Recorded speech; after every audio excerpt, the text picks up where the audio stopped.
Coucou. Alors, je reviens à mes vidéos comme avant, un petit peu, hein, pour changer. Parce que je voulais faire une vidéo avec Andreas, mais j'ai changé. Je ferai peut-être plus tard. Je verrai peut-être la prochaine fois. Voilà, du coup, je reviens à Oani, en Russie. Un passage très intéressant. C'est court, mais je voulais faire une vidéo. Des géants et le 7K. Des géants, hein, vous avez bien entendu, hein, de plus de 3 mètres. Hein. Voilà, autant commencer tout de suite. Je balancerai peut-être une autre vidéo sur ça. Ou je sais pas, ou autre chose. Demain, comme ça, au moins, vous aurez deux vidéos d'un coup, je veux dire, sur une journée. Voilà, je pense que ce sera encore sur Oani. Hein.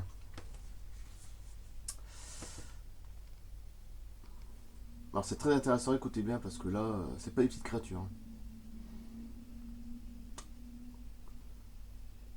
On se reverra demain, c'est sûr. Une autre vidéo sur ce livre-là. Je pense que je vais faire ça. Et j'ai encore pas mal de vidéos à balancer.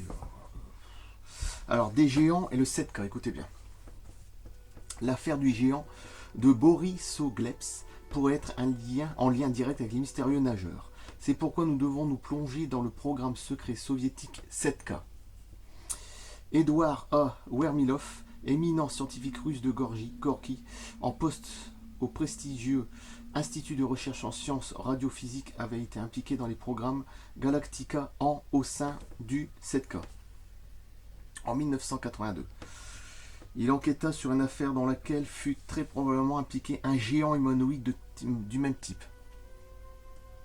Alors, je n'ai pas commencé à lire toutes les histoires avant parce qu'il y avait tellement de trucs, je ne peux pas tout balancer non plus. Parce que bon, voilà. Alors, Borisogleps, situé dans la région de Voronezh, est l'une des zones les plus actives pour l'observation des ovnis. Selon A. Plaksin, expert auprès du ministère de la Défense de la Fédération de Russie et ancien membre principal du programme 7K, au cours des années 80, les militaires de la région voyaient et signalaient des objets dont les tailles variaient entre celles d'une balle de tennis, imagine un petit peu, et 200 mètres de long.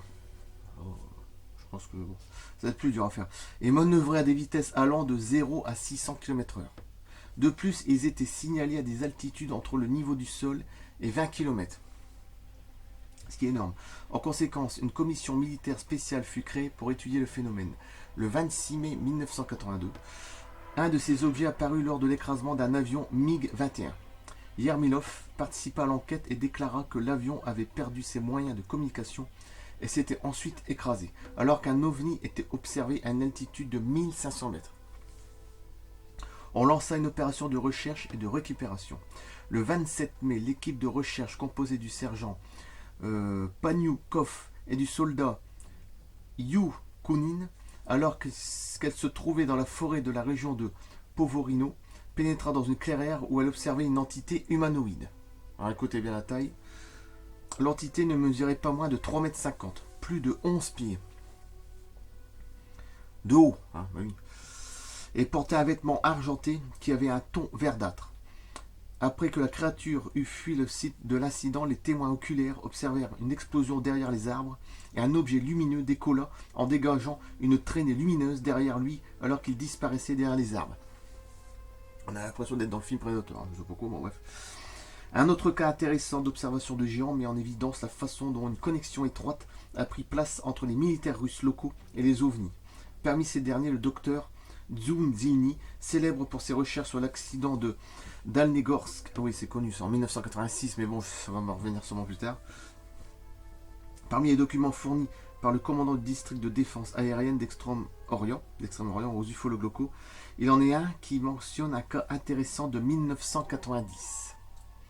Une brigade militaire de la colonie de Timofeïevka fut dépêchée sur place en raison d'une alarme déclenchée par une sentinelle qui avait tiré un coup de semonce.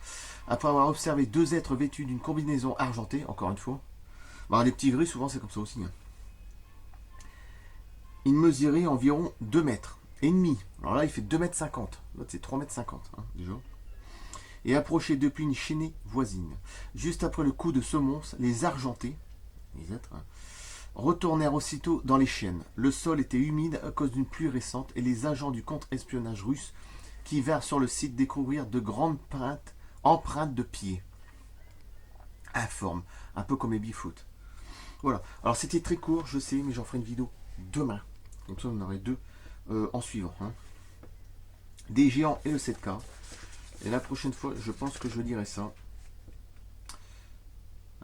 Nageurs d'un autre type. Hein, c'est pareil, c'est des géants. C'est des trucs de dingue. Comme ça, vous aurez 2 vidéos sur une journée. Quoi. Après, il y a encore autre chose. Bon, ce soir, je vais voir un petit peu à la fois. Donc, je vais couper là. Ce qui est déjà pas mal. Des géants et les 7K. Je voulais changer un petit peu de tempo. La prochaine fois, je reviendrai sur Andreas. Après, j'ai encore un problème sur le secret.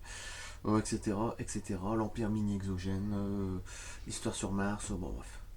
Je peux même faire mutilation animale. Hein, ça peut vous intéresser aussi. Un crash d'OVNI au Nouveau-Mexique. Pourquoi pas. C'est 8 mois après Roswell. Pourquoi pas. J'ai plein de livres. Je peux faire des livres aussi qui sont derrière. Hein.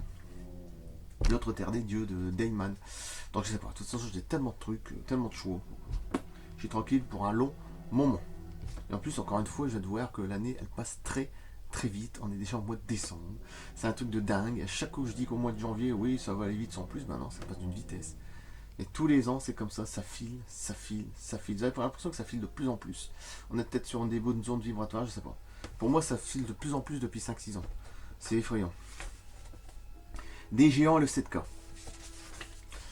Voilà, intéressant. 3,50 m quand même, hein, les humanoïdes, enfin les créatures géantes là. C'est quand même énorme. L'entité, oui. Et dans l'autre histoire, ah oui, après il y a eu les deux autres de 2,50 m. Et après il y a encore une autre vidéo que je ferai demain. Moi je vous coupe, merci. A bientôt, à plus. Et portez-vous bien malgré que tout ce qu'on voit, enfin toutes les conneries qu'on voit, je veux dire, bon, je vais pas commencer à étaler, mais... Oui, il y en a compris, hein, avec les télé, tout ça, bon bref, il y en a au-dessus de la tête, tout ça. Moi, ça fait 15 jours, 3 semaines, je regarde même plus les infos. Plus du tout parce que je sais que des... Bon bref, hein, on a compris. Hein, parce que Raoult, j'ai déjà oublié, hein, tout le monde s'en fout, il n'y a pas que lui. Voilà, bah, dans ta tête, tu te sens 10 fois mieux, hein, ça c'est sûr. Je suis désolé, mais le berger qui habite en haut de sa montagne, il y a autre chose à foutre qu'à regarder le télé, je sais pas quoi. Il y a même qui n'ont pas la télé du tout. Hein, donc, ils sont au courant de rien, c'est pas plus mal. Donc je coupe là, merci et à bientôt. À demain, sûr. A plus.